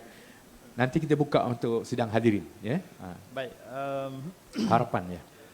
harapan saya Ya. dengan wacana sebegini dia akan menimbulkan semula kesedaran kita ya untuk Ya, kesedaran. menyayangi bahasa kebangsaan ini. Ia sangat penting ya. Jadi semua pihak perlu berganding bahu bekerjasama untuk mengukuhkan kedudukan bahasa kebangsaan, untuk meneruskan kempen ya, supaya rakyat Malaysia ya, bangsa Malaysia yang pelbagai etnik ini menyayangi dan menggunakan bahasa kebangsaan. Ya, bermula di peringkat kanak-kanak ya. Bermula di peringkat kanak. Tak kira sekolah vernacular ke, sekolah tahfiz ke, Di mana-mana ya, di mana-mana ya. Di mana-mana saja ya. Walaupun keadaan itu kita tidak boleh nak ubah secara drastis, hapuskan sekolah vernacular, hapuskan sekolah tahfiz, marah orang nanti ya, mustahil lah ya. Jadi kita uruskan dengan baik, semua pihak bertanggungjawab menanamkan rasa cinta, rasa sayang kepada bahasa kebangsaan yang merupakan alat atau benteng terakhir yang menyatukan kita rakyat Malaysia ini. Oh ya, cantik-cantik ya. Ya. Okey. Silakan saudari Amira ya. Harapan dan cadangan. Harapan saya tadi mungkin kita hanya cerita tentang fasa di sekolah, kanak-kanak mula daripada kecil memupuk cinta dan sebagainya. Tapi untuk yang dewasa, untuk yang dah tidak berada di sekolah, untuk yang dah bekerja dan memang hasil daripada sekolah vernacular ni, apa yang kita boleh buat, saya rasa mungkin saya ingin bagi cadangan, harap ada pihak yang boleh mendengar. So mungkin sekarang zaman media sosial ni, saya rasa mungkin kerajaan akan mengadakan allocation untuk mengadakan video klip atau untuk dipasang di TV. Contoh setiap tahun kadang-kadang kita tengok last time Petronas dia adakan video klip yang betul-betul begitu tersentuh hati kita sewaktu saya rasa setiap kali mungkin hanya pada hari kebangsaan atau mungkin hari Malaysia tu baru dia akan keluar. So saya rasa mungkin video macam ni kena sering kali dimainkan di TV, bukan sahaja di TV, mungkin di radio, mungkin di mana-mana, mungkin di billboard dan sebagainya. Saya rasa sebab benda ni untuk mengadakan, untuk berubah kita perlu sentiasa lihat, sentiasa dengar dan sentiasa merasai. Saya rasa transform sangat-sangat penting. So benda-benda ni perlu adakan di dalam mind kita supaya kita boleh sentiasa perbaharukan cinta, kasih sayang kita pada bahasa kebangsaan kita dan bahasa jiwa bangsa. Gunakanlah bahasa kebangsaan kita, marilah amalkan ramai-ramai. Klasik. Itulah. Memang dari tadi masa doktor sebut lagu negaraku, memang dalam jiwa saya dah nak nyanyi sikit lah. Terimalah daripada saya. Ni betul. Okey, kita ada lagi ini sebagai harapan ya. Nanti kita buka pada sidang hadirin untuk bertanya soalan dan nanti kita buat rumusan lagi satu. Ya. Nanti di penghujung mungkin saudari boleh nyanyi sebuah lagu tentang lagu bahasa kebangsaan. Okey, itu harapan kedua orang panel di sini ya, sidang hadirin. Dan sekarang saya mohon sidang hadirin untuk berkongsi, bukan tanya soalan, mungkin berkongsi, memberi pendapat. Silakan ya, silakan. Silakan. Ah, ah, kita panaskan kita.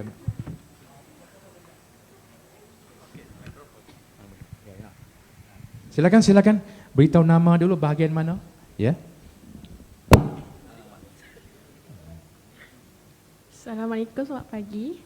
Saya Wan Kasmah, pelatih industri di bahagian promosi. Saya nak tanya satu soalan. Di Jepun, budaya mereka kalau ada orang ataupun pelancong bertanya sesuatu misalnya tentang arah atau tempat menggunakan bahasa Inggeris, mereka boleh dikatakan tidak endah, tidak layan. Di situ kita dapat lihat yang betapa mereka menitik beratkan dan mementingkan bahasa mereka. Apakah budaya tersebut boleh diterapkan di negara kita, Malaysia? Terima kasih. Ya, terima kasih Asma. Ya di Jepun memang gitu. Memang di Jepun ni industri penterjemahan memang giat, sangat giat. Sebuah buku yang baru keluar pun satu malam dah diterjemahkan dah. Dan rakyatnya memang tidak boleh bercakap bahasa Inggeris. Okey, mungkin panel bagi respon, Amira ataupun Ini soalan susah ni. Perkongsian. Saya pernah pergi ke Jepun juga dan memang saya mengalami tersebut. Saya nak tanya macam mana, dan mungkin sebab saya telah membesar di Malaysia dan saya rasa kenapa tak boleh, susah. Macam untuk saya as a outsider, saya pergi, saya sebenarnya rasa susah, tapi saya tahu Jepun ni memang bagus, disiplin, dan kita suka nak pergi explore di negara orang lain kan. Tapi saya rasa ada sedikit kesusahan apabila saya travel ke Jepun. So saya rasa kalau nak guna di Malaysia untuk kita menghargai bahasa kebangsaan kita, mungkin saya akan, kalau memang dilaksanakan, mungkin saya perlu sedikit masa untuk menerima. Tapi saya tak tahu nak bagi komen apa sebenarnya, Doktor. Saya rasa mungkin as a Malaysian, saya rasa it takes time lah untuk saya nak terima. Saya rasa mungkin kita boleh dengar cadangan lain dulu. Kan? Okey, terima kasih. Silakan Ustaz. Okey, itu memang bukan saja yang saya dengar, bukan saja di Jepun, di Perancis pun begitu juga. Kalau kita guna bahasa Inggeris, mereka takkan layan. Di Rusia pun begitu juga, mereka tak layan. Sebab mereka ni macam ada satu perasaan bangga dengan bahasa sendiri, sangat bangga. Orang Jerman pun begitu juga. Mereka bahkan mereka suka memperlekeh bahasa lain sebenarnya. Mereka anggap macam tak standard, tak bagus. Kita mungkin kesan daripada penjajahan, kesan penjajahan, kita bagaikan semuanya boleh terima bahasa Inggeris sebagai bahasa yang kedua, pun bahasa kedua pun bahasa Inggeris kita, Jadi kalau berbalik pada soalan tadi, boleh tak kita lakukan demikian di Malaysia ni? Mungkin boleh buat peraturan tapi tak ada orang sambut, bukan? Sebab orang Malaysia ni beramah sebenarnya. Orang Malaysia ramah. Dia cuba nak jawab juga. Kalau walaupun mungkin kalau katakan pelancong Jepun datang tanya bahasa Inggeris, tak boleh bahasa Inggeris, tapi dia cuba nak jawab juga, Padahal kalau ini bahasa Inggeris bukan bahasa kebangsaan, tak payah. Tapi orang Malaysia, bagi pandangan saya lah, orang Malaysia ni memang mereka ni satu bukan saja orang Melayu, orang Malaysia, mereka ni friendly, suka layan, suka menjawab, memberi respons, Jadi orang Jepun mereka satu bangsa di sana, macam begitu juga orang Perancis, mungkin berbeza lah keadaan itu. Jadi kalau saya nak jawab soalan tadi, boleh tak kita melakukan demikian? Boleh buat peraturan, tapi rakyat Malaysia ni dia tak sambut, dia rasa nak jawab juga dalam bahasa yang boleh membantu. Jadi saya rasa itu lebih baik bagi pandangan saya. Walaupun saya iktiraf bahawa Jepun banyak aspek dia lebih baik, tapi dari segi kemesraan tu orang Malaysia lebih baik. Okey, terima kasih Ustaz. Mungkin di antara faktor lain ialah Jepun ni monorace. Dia satu bangsa ya. Jadi tiada keperluan untuk kepelbagaian. Macam kita di Malaysia, macam Ustaz sebut tadi, kita berpeluang belajar bahasa Inggeris dari zaman penjajahan. Itu ialah aset kita yang sebenarnya. Moyang kita cakap bahasa Inggeris Queen's English. Ya, dan kita pun selesa dengan bahasa Inggeris sebenarnya. Kita di Malaysia mungkin tak boleh betul-betul bahasa Inggeris. Sekali melangkah keluar Malaysia, semua speaking. Pandai. Itu. Ya, terima kasih di atas soalan ataupun perkongsian. Soalan berikutnya, silakan. Ni macam kenal hari itu. Mabim. Assalamualaikum, selamat pagi. Saya Nuraini dari bahagian promosi, pelatih. Saya nak tanya pada pandangan para panel lah. Sekolah vernacular ni adakah penghalang kepada rakyat kita untuk menjiwai dan belajar bahasa kebangsaan? Terima kasih. Saya jawab. Baik, terima kasih atas soalan tu. Ya. Untuk kita membuat satu conclusion, satu kesimpulan demikian, kita perlukan kajian yang mendalam lah, ada pembuktian ya. Kita tak boleh membuat satu conclusion yang berdasarkan prasangka ya. Saya sebutkan tadi kan bahawa sekolah vernacular ni dari segi sejarahnya sudah lama wujud. Tapi ketika itu dulu mungkin 20-30 tahun dulu orang Malaysia lebih berjiwa kemalaysiaan berbanding sekarang. Jadi sebenarnya salah ni sekolah vernacular ke salah dari segi kenyataan orang tertentu, pemimpin tertentu yang ingin memanipulasi keadaan untuk menarik sokongan yang saya sebutkan tadi sebagai ahli politik terdesak. Memanipulasi keadaan. Sebenarnya bukan salah sekolah itu. Sekolah itu terpulanglah kalau pemimpin kerajaan semua bersepakat untuk bersetuju menghapuskan jadi semua sekolah kebangsaan, okey tak apa, tapi secara yang rundingan yang damai, yang semuanya rasa menang, win-win situation, menang. Tapi kalau dia menyebabkan berlaku ketegangan, nanti yang ni ungkit yang sekolah SJKC, yang SJKC ungkit tu SJKT ada, sekolah tahfiz ada. Sampai bila? Sampai bila kita nak buat balah, nak bergaduh? Sedangkan terbukti dahulu kita ada Socin Aun, kita ada LKS. Okey, ketika itu vernacular dah wujud. Sekolah vernacular dah wujud. Okey, kenapa boleh ketika itu sekarang tak boleh? Jadi bukan faktor sekolah vernacular. Kalau nak katakan kena bukti. Kena ada bukti, kajian yang mendalam. Ya, itu jawapan saya. Baik. Mungkin Saya juga ingin bagi sedikit pandangan sebelum saya jawab soalan tersebut. Contoh isu yang hangat, okey, dia nak implement tulisan Jawi sebagai subjek yang hot, okey, sebagai yang satu kewajipan untuk sekolah vernacular untuk belajar. So untuk isu ni kat dalam rumah pun tak adalah gaduh dengan mak, tapi mak cakap kenapa sekarang baru nak mereka belajar. So kalau ini boleh diimplement sewaktu mereka tubuhkan sekolah vernacular ni maybe as a syarat, as a extra program, kita tak akan menghadapi isu sekarang ni. Maka kalau kita melihat di sekolah pula di negara jiran kita, Brunei, saya rasa kalau di Brunei juga ada orang Cina, juga ada bangsa lain, dan mereka semua boleh sebenarnya baca tulisan Jawi, dan mereka sangat-sangat untuk saya katakan sangat open-minded. Ada kawan Chinese di Brunei, kalau untuk majlis rasmi, mereka akan pakai tudung untuk majlis tersebutlah. Padahal mereka still Chinese, so just untuk menghormat majlis tersebut sahaja. So untuk saya itu bukan satu penghalang, sebab dia tak boleh tutup semua macam tu kan sekarang ni. So saya rasa mungkin cara kita nak implement kena wajibkan lebih banyak program, syarat, dan secara lebih berhikmah untuk saya untuk mencapaikan mereka sayang dan mencintai bahasa kebangsaan. ya, berbalik kalau tidak salah kan Ustaz dan Saudari Amira, 3M, menghormati, memahami, menerima. Habis.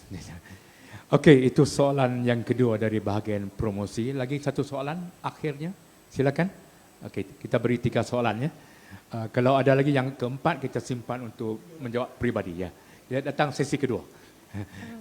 Assalamualaikum. Nama saya Hidayah dari bahagian promosi. Soalan ni saya tujukan untuk saudari Amira. Apakah kekangan bagi saudari untuk berkomunikasi dengan rakan sekerja yang kebanyakannya berbangsa Melayu? Itu je. Apa kekangan? So sebenarnya pada mula-mulanya sebab memang contoh 95% kalau kita jumpa kawan India, kita cakap bahasa Mandarin. Kita jumpa kawan Melayu, kita cakap bahasa Mandarin. Kita jarang sekali kita cakap bahasa Melayu pada masa tu. So sebenarnya nak mula kerja tu memang sangat-sangat sangat-sangat kekok saya nak cakap tu. Saya cakap takut salah, saya cakap takut orang gelak. Tapi nak buat macam mana? Kadang-kadang mereka akan, itu boleh ma, kalau you okay ma, macam tu. So saya rasa saya cakap macam tu ke? Kadang-kadang apabila saya dengar tu, saya cakap macam tu ke? So kekangan untuk saya mungkin pada mula-mulanya saya berasa malu, takut salah, itulah sahaja. Tapi kita selalu akan belajar daripada kesilapan. Tengok dah start tersasul dah. Memang tak tahu dah jam dah 2 jam dah mula tersasul. So memang sampai sekarang pun saya akan tersasul. So memang sampai sekarang pun kadang-kadang akan mula tersasul dan saya tak ambil hati pun kalau kawan-kawan nak gelakkan atau apa-apa. Sekarang lah dah mature ni, saya rasa tak apa, saya boleh belajar. Dan sampai bila-bila. Dan untuk orang Cina, kita ada bab kata orang Cina, 活到老学到老, sampai tua lah. Sampai tua, kita kena belajar. Sampai mati kita kena belajar. Itulah. So itu, tak faham. So saya belajarlah, tak apa. Kalau salah, saya betulkanlah. Banyak lagi lah yang kalau nak cakap saya punya mistake dalam berbahasa kebangsaan ni, banyak. Tapi it's okay, still learning. Itu sahaja, boleh? Adakah menjawab soalan? Ya, kekangan ya. Memang betul, kita belajar dari kesalahan. Dan satu lagi fenomena yang sering kita dengar adalah bahasa kahwin. Satu Melayu, satu patah Inggeris, campur. Jadi kan kita pun gena-gena dua otak, rojak, bahasa rojak kan. Macam dulu TV pun sering gitu kan, bercakap ayu kan, sampai kita pun kadang naik muak juga. Itu pendapat daripada saudari Amira ya. Lagi satu soalan kalau akhirnya, kalau masa ada lagi? Kalau ada, silakan. Okey. Nanti kena buat sesi kedua pula kan. Terima kasih ya di atas sambutan ya. Assalamualaikum dan selamat pagi. Saya Kaisara Damia daripada promosi juga, pelatih industri. So soalan saya, pihak agensi kerajaan memang menggunakan bahasa Melayu, tetapi kalau agensi swasta ni dia lebih terdorong kepada bahasa Inggeris. So macam mana kita nak mempertabatkan bahasa kebangsaan dalam agensi swasta? Terima kasih. Ya, terima kasih. Saudari apa? R? Ya, okey. Tadi bincang dengan Ustaz Ali tentang bahasa Inggeris itu bahasa komersial. Dah bincang dah ya. Mungkin ada respon, Amira jawab dulu. Nah? Saya macam mana?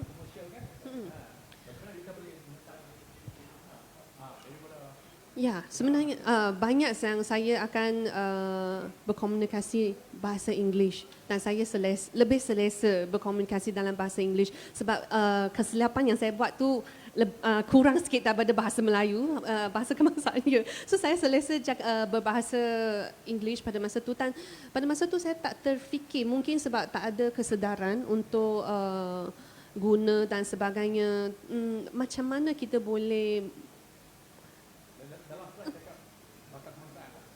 Jarang. Announcement dia akan, kalau domestic flight dia akan cakap bahasa kebangsaan. Kalau international flight dia akan cakap bahasa English juga. Contoh kalau Captain Rajin ke, dia akan buat two language lah. Kita akan cakap English. Atau kadang-kadang dia atau campur lah, bahasa campur. Itulah. Rojak lah kita akan cakap.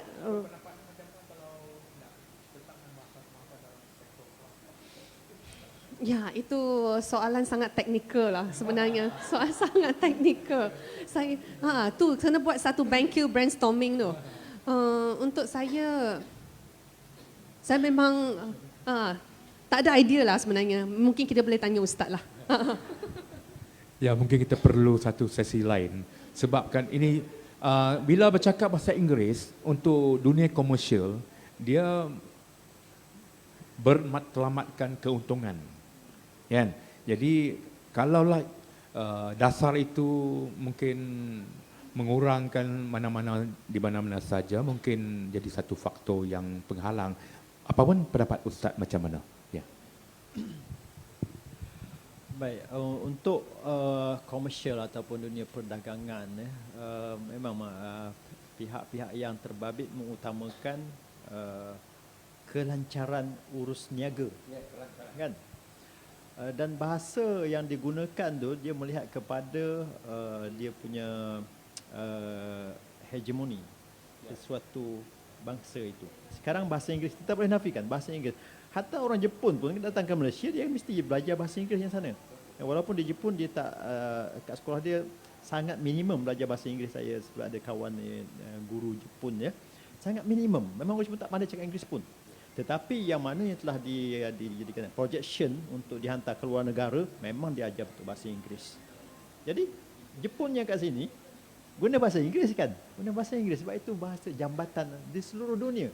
Satu ketika dulu di alam Melayu, bahasa perdagangan, lingua franca ialah bahasa Melayu. Orang Cina pun cakap Melayu ketika itu. Ya, Cheng Ho cakap Melayu. Sebab itu dia tengok pada hegemoni satu bangsa ketika itu. Dan ketika di Baghdad,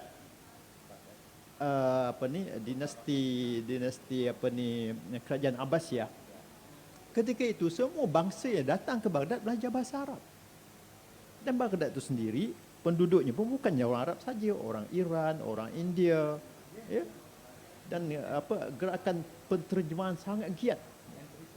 Cepat. Dia memang, tapi semua ketika itu Eropah pun kalau anak mereka dihantar ke Baghdad ataupun ke Andalus atau Sicily di mana tamadun Islam tu, mereka bangga anak mereka belajar bahasa Arab dan belajar teknologi baru balik. Sebab di mana sekarang ni kita bangga kalau anak kita pergi ke US, pergi ke UK. Ya, itu sudah menjadi satu orang kata hukum alam kan. Mana bangsa yang hebat dia punya penguasaan dunia sekarang, orang gunakan bahasa itu semua. Jadi, tak boleh kita nak buat satu peraturan mesti guna bahasa. Ini tak laku barang kita nanti. Ya. Jadi satu yang bagi saya tidaklah perlu kita buat bagaimana nak jadikan satu peraturan sektor swasta pun nak guna bahasa. Sebab dia tengok kepada keperluan dia dunia bisnes. Orang Cina pun bagi saya pada pandangan saya lah, saya rasa mereka lebih selesa guna berbahasa Cina kan, bahasa Mandarin kan. Tapi oleh kerana bisnes tu memerlukan dia berbahasa Inggeris yang semua orang faham. Bukan sekat orang Malaysia, bisnes pun yang multinational, antarabangsa, bahasa Inggeris lah. Dengan orang Thailand, guna bahasa apa? Bahasa Inggeris lah kan. Nak guna bahasa Mandarin pun orang Thailand orang Siam tak faham. Dia terpaksa guna bahasa Inggeris. Sebab itu bahasa antarabangsa yang diterima umum sekarang ni. Walaupun setengah bahasa macam disebut tadi, Perancis pun tak terima bahasa di negara dia, tapi bila datang sini dia terpaksa. Kalau dia cakap Perancis di sini, siapa nak faham? Kan? Macam juga orang Jepun kan, walaupun dia bangga sangat pada bahasa Jepun di sana, tapi bila nak keluar pada negara dia, dia terpaksa belajar bahasa Inggeris juga. Sebab itulah lingua franca katanya. Lingua franca sekarang ni, yang pernah dulu bahasa Melayu lingua franca dah berubah. Ya? Baik, itu jawapan saya. Ya, kita melihat kepada faktor bahasa itu sendiri ya, jawapannya. Okey, terima kasih di atas empat soalan yang diutarakan. Nampaknya kita sudah sampai ke penghujung. Sebelum saya menutup sesi ini, saya menjemput ahli panel untuk membuat kenyataan penutup, ya, rumusan kepada tajuk kita pada hari ini. Bahasa ibunda, bahasa kebangsaan. Titik, satu dan menyatu. Okey, silakan Ustaz dulu ya. Bagi Amirah dulu. Okey. Silakan. So Bismillahirrahmanirrahim. Untuk yang penghujung ini, saya rasa kita tak boleh nak ubah orang lain, tapi mungkin untuk penonton atau untuk para hadirin yang dengar ini, kita mampu untuk ubah diri sendiri. Mungkin salah satu yang saya nak menekankan di penghujung ini adalah kalau kita kata sayang, kita tak akan kata you, bahasa rojak. Saya akan cuba. Dan hari ini saya mengajak untuk semua orang untuk mengajak semua orang untuk membuat challenge adalah kita kalau boleh kita akan speak formal bahasa kebangsaan. Mungkin sama dengan kawan, tak boleh buat sendiri kan. Kita ajaklah kawan, mungkin kita cakap komunikasi dalam one conversation tu kita akan guna bahasa kebangsaan yang asli. Tidak campur sebab memang saya perasan tu doktor sebab kalau kat TV pun kadang-kadang kita IU macam tu macam that's really not nice. So saya akan kawan I macam tu. So saya rasa itu memang saya sekiranya kalaulah saya mengacarakan lagi, saya akan cuba, saya akan mempertahankan untuk tidak guna bahasa rojak, tidak guna bahasa campur. So itulah, dan kita memang harapan dan sebagainya kita boleh harap, tapi siapa nak buat? Kita buat sendirilah kan. Kita harap kita sendiri boleh buat. So itu akan start the change. So kita untuk menambahkan dan untuk kita menjiwai bahasa kebangsaan ini, perubahan tu perlu dibuat daripada kita diri sendiri, setiap orang. Mungkin kalau kita tak ada challenge ni, kita tak buat dengan kawan-kawan kita, so macam mana kita nak sebenarnya kalau actually majority kebanyakan orang Melayu pun dah start pick up hari ni nanti okay, no problem. Kita pun dah biasa sebenarnya, dah terbiasa. So mungkin kadang-kadang every week kalau ada colleague kita boleh buat lah, bukan challenge tapi kita bersaja-saja, so supaya kita tahu sebenarnya perkataan yang betul tu apa. So untuk, dan mungkin yang dah conclusion ni saya pun nak buat dengan our family members, dengan anak-anak kita, you know, especially because the pendidikan dari awal, dari kecil tu sangat-sangat penting. Walaupun kita dah dewasa, mungkin kita boleh buat dengan kawan-kawan kita. So itulah, so kalau kita harap sangat besar dan nak semua orang buat, itu adalah sangat sukar. Tapi kita boleh harap kita diri sendiri boleh berubah untuk, kalau kita nak suruh orang menyayangi, untuk suruh orang macam mana appreciate bahasa kita, kita perlu start daripada kita dulu. Itulah sahaja daripada saya, Doktor. Okey, terima kasih. The change within, ya. Kita boleh bertukar. Kalau kita harap orang lain bertukar, mungkin susah, ya. Okey, silakan Ustaz. Okey, harapan saya mudah-mudahan kita sama-sama bersetuju bahawa bahasa kebangsaan ini adalah satu-satunya jambatan yang menghubung kita, satu-satunya sekarang sebagai benteng terakhir yang menyatukan kita sebagai bangsa Malaysia, etnik daripada asal etnik yang pelbagai. Maka pertahankanlah bahasa kebangsaan ini, jangan biarkan ia menjadi suatu berada di pinggiran, ya. Tentang penggunaan bahasa rojak tu, kalau boleh, ya, cubalah perbaiki. Tapi saya positif, kadang-kadang saya tengok contoh sekarang tak pasti ada tidak kat televisyen, pimai tantu yang campur bahasa tu, menghiburkan juga. Sebab hiburannya, maksudnya kaum yang berbagai bercampur, gunakan bahasa, kadang-kadang campur juga bahasa dia tu, tapi yang menghubungkan secara umumnya tu bahasa kebangsaan, walaupun tidaklah piawai sangat penggunaan bahasa pelakon tu kan, ya. Jadi kita optimislah, positif dengan keadaan itu. Maka untuk mengukuhkan lagi kedudukan bahasa kebangsaan itu, kita simpulkan bahawa agensi-agensi kerajaan seperti Dewan Bahasa dan Pustaka, Jabatan Pendidikan, Pejabat Pendidikan Daerah dan sekolah giat mengadakan kempen ataupun aktiviti, program. Pelajar suka pada aktiviti dan program, sebenarnya. Kalau kita banyakkan aktiviti sedemikian, insya-Allah akan makin lama makin kukuh, walaupun sekolah vernacular ke, sekolah tahfiz ke, ya. Jadi semua pihak terbabit, dan lebih-lebih lagi sekiranya sektor swasta juga boleh membantu kempen, khususnya penerbit buku kan, ya. Mereka menjadikan peraturan buku tu menggunakan bahasa, sebab sekarang ada terbit buku-buku bahasa apa ni, Sudah, bukan saja buku-buku cerita, buku bentuk tazkirah pun ada pun bahasa sentap dia guna. Ya.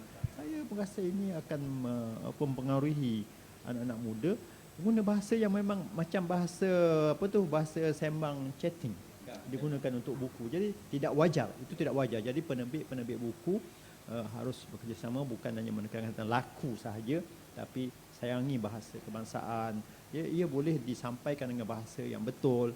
Ya, kenapa digunakan bahasa yang boleh merosakkan masa depan generasi muda? Ya, rosak je bahasanya, gunakan bahasa yang tidak piawai. Ya. Baik, itu saja. Baiklah, terima kasih kepada kedua-dua ahli panel. Sebelah kanan saya Ustaz Ali Muda daripada JPM dan sebelah kiri saya Saudari Amira Ann Lee yang sudi datang berkongsi dan bercakap tentang bahasa ibunda, bahasa kebangsaan, titik-titik, satu dan menyatu.